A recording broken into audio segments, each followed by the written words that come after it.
non sei moi ben que fago aquí, porque cando era mozo, moi novo, estaba na universidade alá polos anos 50, Manatruco, cadrou coa etapa en que por fin don Ramón Otero Pedrallo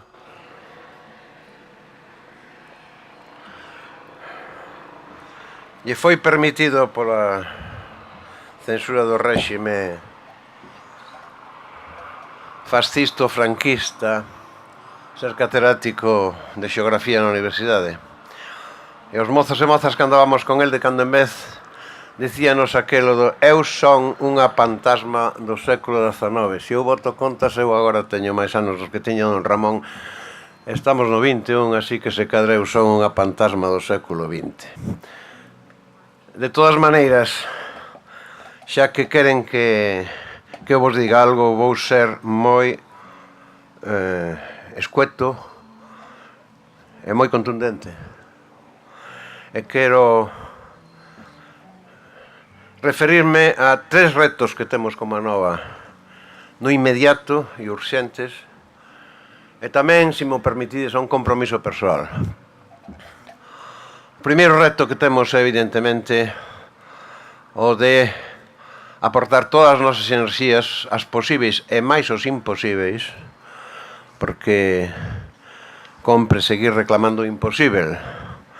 como se facía xa no 68, aquel ao que se referiron tanto Oriana como Branca e como Iván. E eu agradecio moito que sexa xente nova de noso a que fale do pasado en vez de ser eu que sí que dis que son unha especie de referente histórico. O primeiro reto, por tanto, é contribuirmos a que o que foi un triunfo que rompeu absolutamente as murallas do castelo kafkián, do poder necio, do Partido Popular, non son as 3 grandes cidades de Galiza que son emblemáticamente Compostela, Coruña e Ferrol, a Compostela capital, a Coruña aberta ao mar, pero a Coruña fundadora das Irmandades da Fala e da Cova Céltica e da Real Academia Galega, e o Ferrol da clase obreira no naval e non só. Bueno, pois que eso se convirta agora, no ano que ven, reduplicadamente nun segundo avance, nunha nova derrota non só do Partido Popular,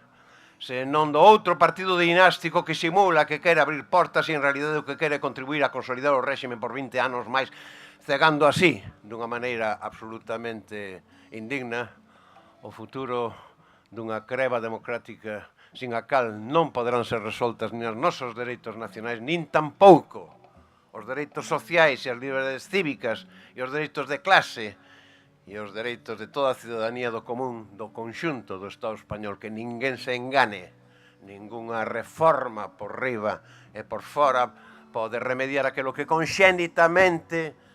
o andacio que nos caiu en riba cando se fixo o fraude e a traición da mal chamada transición. O segundo reto é, como Anova, contribuirmos a lograr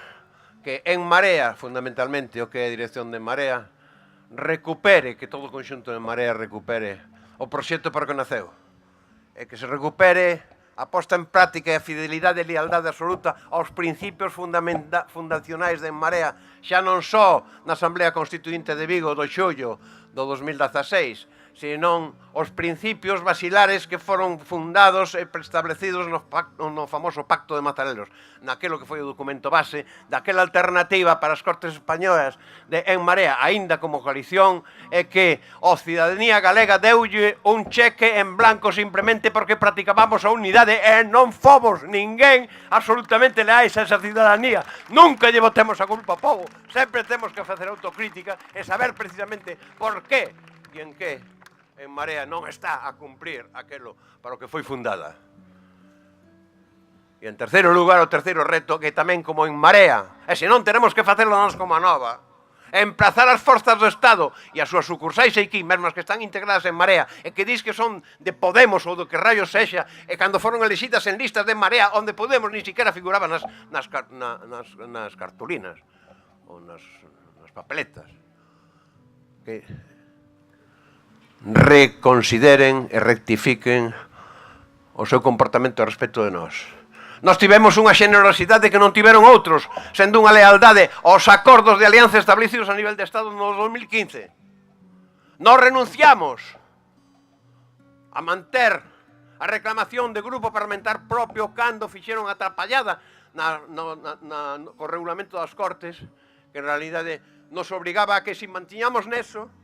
e reclamamos o grupo e nos mantiñamos nesa tesitura, non sería aceptado, iríamos ao grupo mixto. E por non romper, fomos leais. E hai outros que, en cambio, non mantiveron eso legítimamente, están no grupo mixto e están obxecto dunha consideración por parte de Podemos que non temos nós como grupo de Marea. E, por lo tanto, hai que reclamarlo rotundamente e rectificar e establecer plazos para que, efectivamente, eso sexa completamente reconducido ao que foi o acordo do grupo parlamentario confederal, onde o grupo parlamentario de Marea ten autonomía incluso para decisións políticas e seguir a liña política que lle ten que marcar en Marea como tal e non ninguna outra instancia ni ningún outro actor. Eses son os tres retos. E esos son os retos aos que a Nova constame, especialmente liderando a Nova a súa dirección, está empeñada pagando todos os custes que haxa que pagar até agora, os custes dos sacrificios, os custes incluso das difamacións, os custes de aquelo que son operacións que pretenden crear alternativas de unidade popular dende arriba, cando as alternativas de unidade popular naceron sempre do seo do povo, e aí é como nos fixemos dende xa o brán de o 2014, case que un ano antes de que efectivamente se producisen as eleccións municipais. E nos arrastramos a Esquerda Unida, e nos arrastramos a Podemos de Galicia. E o fundamental é que esas areas, precisamente, nazan dende abaixo, aínda que nós contribuamos a que nazan, pero que nazan dende abaixo. Nós temos que ser motores auxiliares, nós temos que ser propagandistas, non temos que ser, fundamentalmente, axentes de insumisión e de rebelión cívica. Pero o protagonismo corresponde á cidadanía do común. E se non ten a cidadanía común o protagonismo, non será unidade popular, poderá ser o que se queira. Non se pode confundir as alianzas entre partidos de esquerda, nin siquiera as propias frontes populares no sentido clásico de coalicións, co que realmente é a unidade popular. Eso é o que constitúe o cerne dos tres retos ao que me refería. E remato. Cando falo do meu compromiso personal, quero vos decir que a miña idade, e despois de decenios e decenios de estar dun xeito ou doutro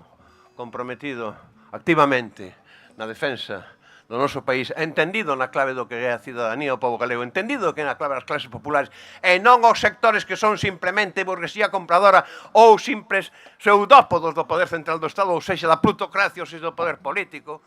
que eses en realidad son incrustacións aquí porque nós somos unha colonia a diferencia de Euskadi e Cataluña, e temos que ser conscientes e temos que proceder unha doble desalienación, que é a desalienación de clase, pero tamén a desalienación colonial. Pois quero vos decir que a mí entristéceme que no Día da Patria Galega resulte que a Patria Galega non está nun acto conxunto que non pretenda ser hexemonizado por ninguna marca, por ninguén. Eso é outro obxectivo que me comprometo a defender mentre poda. Nada máis. Moitas gracias.